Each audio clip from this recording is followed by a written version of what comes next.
Group A is Bruton Parker Academy, and Texas Dallas. There's other computers to try and pull from. If we are able to get things and keep it on schedule, we'll try to. But again, it's double elimination. So we get to this practice. How far around is that?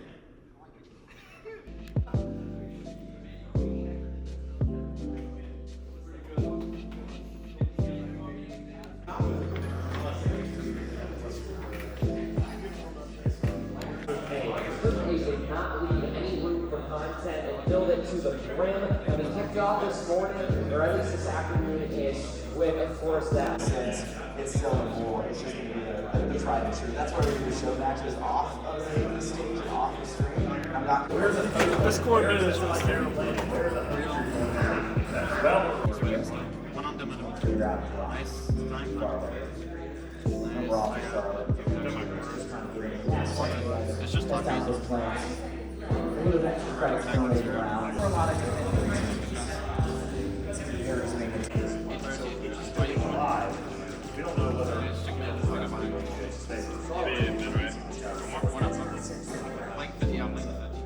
in theory, it's almost like you can't even pay for this kind of time. Is able to at least hit those shots now. His shot's been outstanding on the day, and that's what you need for Minnesota to at least kind of compensate for something. I would like to see that use with a full.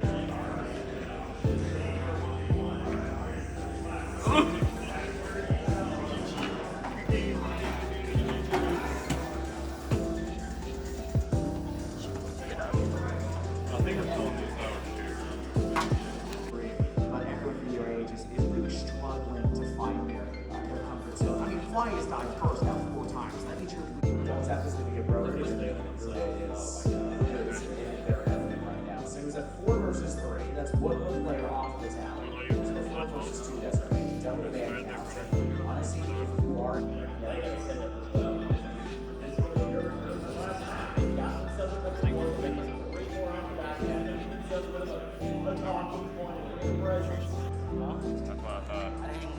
Wait, how did I lose an interview?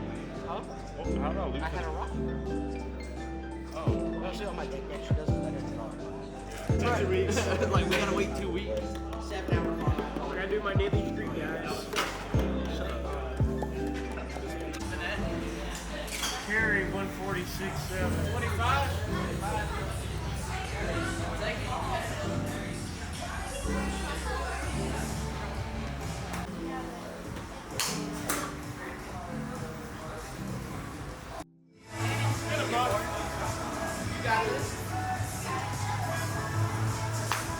Ah, he turned on that one.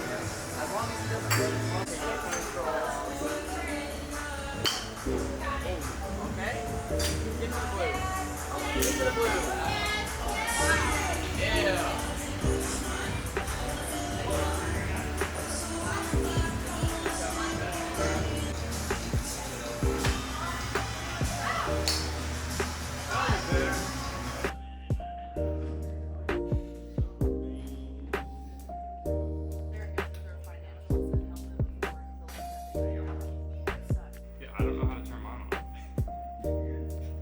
You found the power button? Yeah, that's what I'm saying.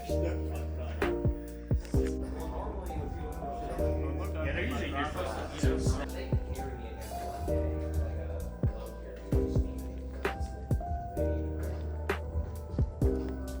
First thing, you can ask TJ, you can ask Mr. Beck, you can ask Dallas or I.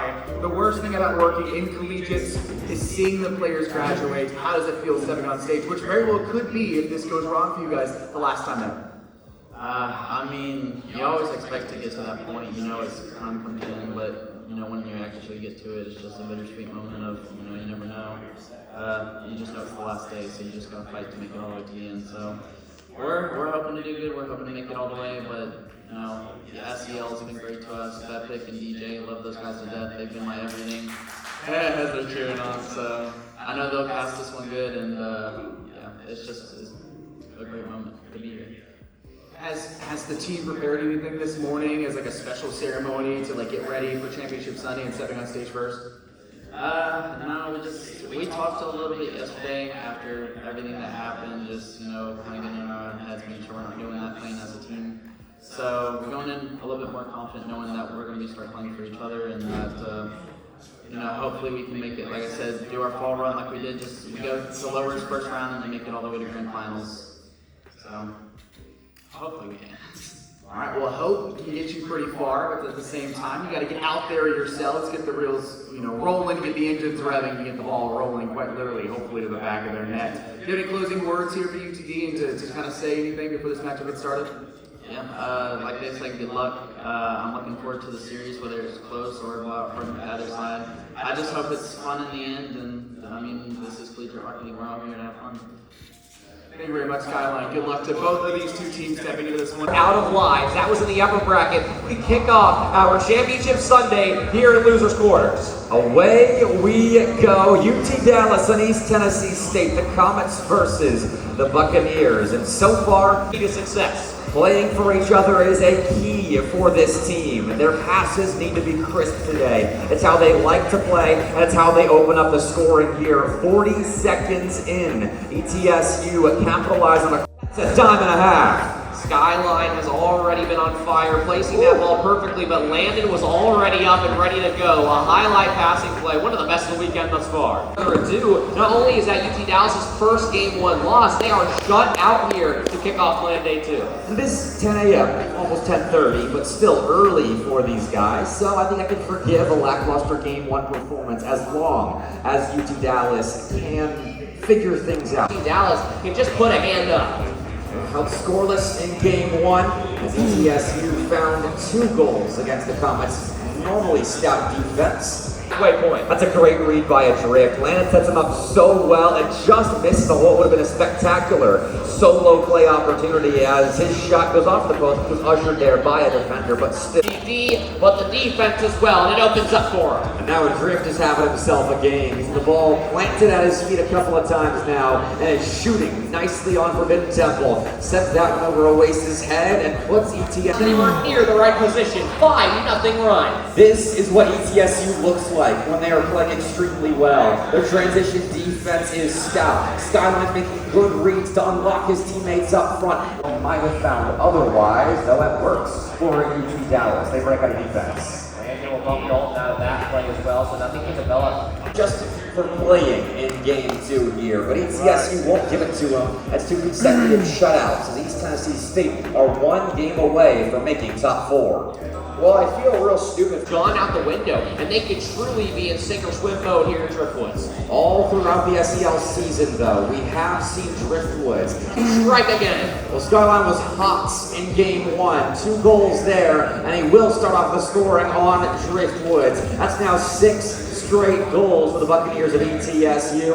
and UT Dallas shoot and score. It's Landon again. ETSU up 2. Great first man play as well. I believe it was Skyline running down that back line, and Oasis was not only front post, but wasn't hiding on the inside of front post.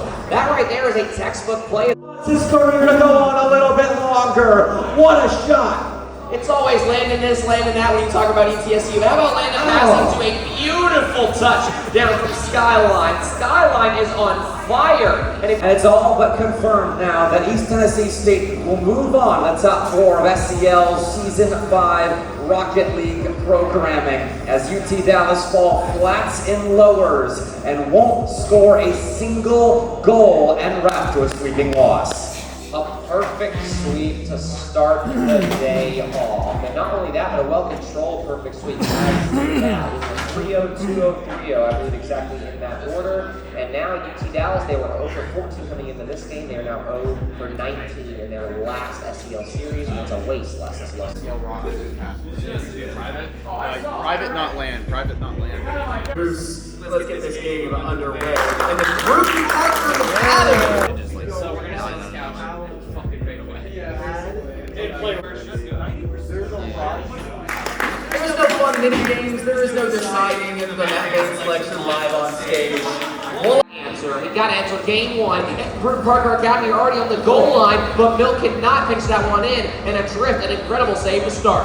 Great center ball here in the corner that he takes and runs with. That's what I'm talking about. Up the backboard, try and save. Yes, you have not allowed a goal yet today. What a clean pass right here. Skyline has time to think about where he wants to place that ball, knows he's got Landon to his right, and absolutely dimes Landon. 3-0 ETSU. Look at this speed. Milk turns here, maybe a bit optimistic about his chances of besting Landon in a race to the ball, and then Corrupt, same deal. That's poorly founded. Worst part, the scariest part for all the Bruton Parker fans in the chat is that they are a coordinated snake. I make that constrictor reference for good reason. They are absolutely venomous in game 1. 3-0.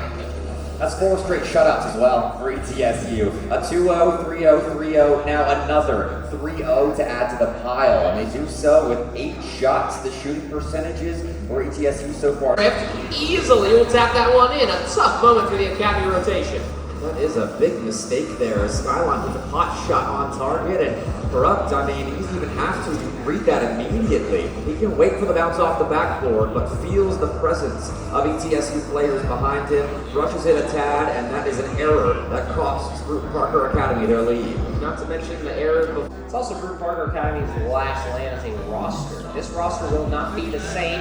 We have been told some very interesting things by this Bruton Parker Academy team, including that Milk, especially after the RLCS run that he, Manny, and Cass made. It's very obvious that Bruton Parker to tie the game up. Landon Lightning McQueen here uses pure speed to beat Milk after he was harassed on the BPC Academy goal line. And ETSU find their pivot. It's Landon again. He's found his second of the game, shooting 2 for 3, but he's set up here by a lack of control out of Kyler on his own goal line. He had the opportunity to maybe keep that ball. It's just in.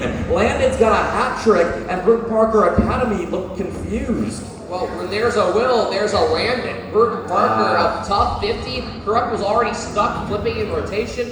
Can't adjust, can't do anything. But how you rotate, you gotta play slightly more conservative because you cannot give ETSU an early play. And that's exactly what happens off the Buck play. Look at this. I think this pass has pace on it because Skyline gets tagged from behind by Corrupt as he is forced into a faster center ball that Kyler. Parker Academy, ETSU go back to back. This is really a nightmare for the Barons here. A big kickoff goal for Adrixie.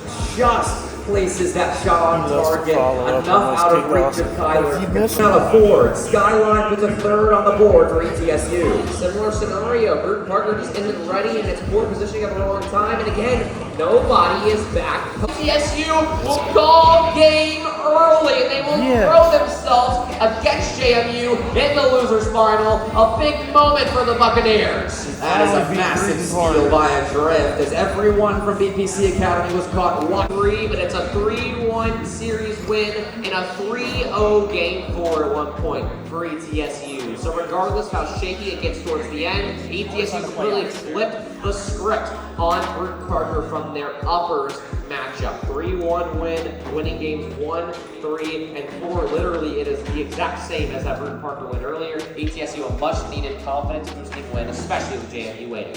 It's another quality series for their offense, as every game so far is safe for 1 for ETSU. Talk a little bit here about how they think this one's going to go down. This is JMU, of all things. Bruton Parker Academy said they wanted this to be a rematch between JMU and Bruton Parker.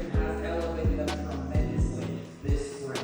They run the top 3 in the spring split, and now at LAN, a guaranteed top 3 thanks to the performance yesterday. 5 win over Dallas, and they take a series over 2. They have to beat ETSU first. See the lower bracket down there. The Buccaneers have been on fire Buccaneers roster. Regardless of what happens after this best of 5, we will be concluding the temporary start of our Rocket League portion. We'll be saving grand finals for later this afternoon, which means you can truly top 1 contender, but they gotta beat ETSU. So far today, Adrift has looked phenomenal, and this is a nice finish right in front of GAD as ETSU dumped their way to an opening goal. Enter game 2 on Forbidden Temple and give it your best to try and get back into this thing.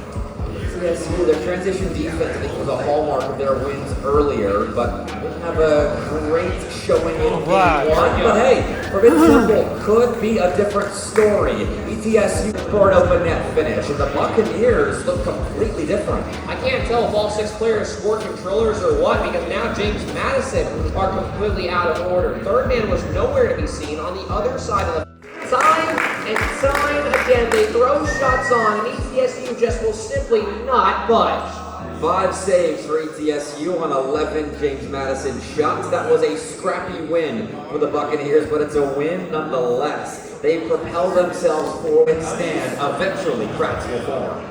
So let's figure out what the problem is. Is JMU hurting themselves on offense, or ETSU simply playing the better game? Without further ado, let's see here on Driftwoods. Now, East Tennessee State will open up the score with an open net hit, and Landon is online once more. Anytime that ETSU can prioritize their defense and rely on that over their offense, that formula has worked wonders for them today, and it is a reset. But after such a taxing game like that, what do you even do as we enter the Coliseum? There is a lot of experience on the ETSU. Goes bar down, we're tied up again. Most players right here might try to play for the double after Landon gives them a bit of room, but a drift goes for that tight angle, and there isn't much margin for error on that shot of a star. James Madison is at all times, and right there, a drift downfield also has all eyes on the last man of JMU. He clears a path for Landon to give the Buccaneers the lead once more. It doesn't matter who the first man is in ETSU. Game 5 in our losers final.